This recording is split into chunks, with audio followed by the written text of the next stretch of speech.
I chose to make presence one of the focal points for Humane Stream because I believe it's one of the greatest gifts we can give ourselves as human beings. We've evolved to be such thinking, concepting, strategizing beings and that's a great thing. It's helped us get to where we are in terms of our evolution as a species. The challenge is we've become so adept at it that it's difficult to get out of our minds sometimes and dial into the present moment, which is where life is actually unfolding.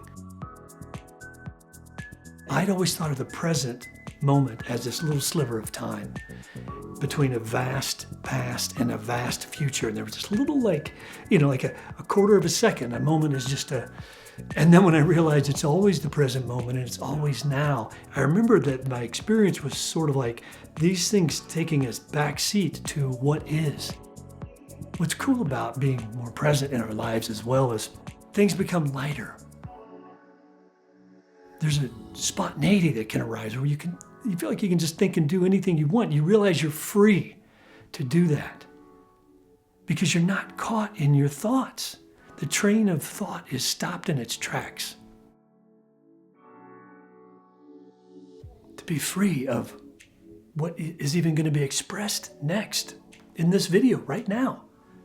I don't know what's coming next. And I like that. I've grown accustomed to it.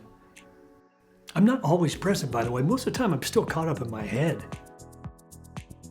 But I do know the value of getting out of my head and the experience and the beauty and the power of being dialed into the present moment.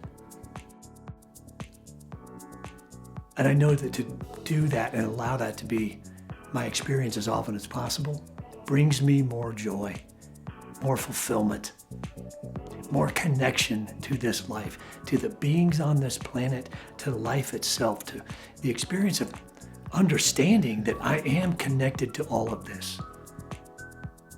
Not as an idea, not as a concept, as a felt, lived experience.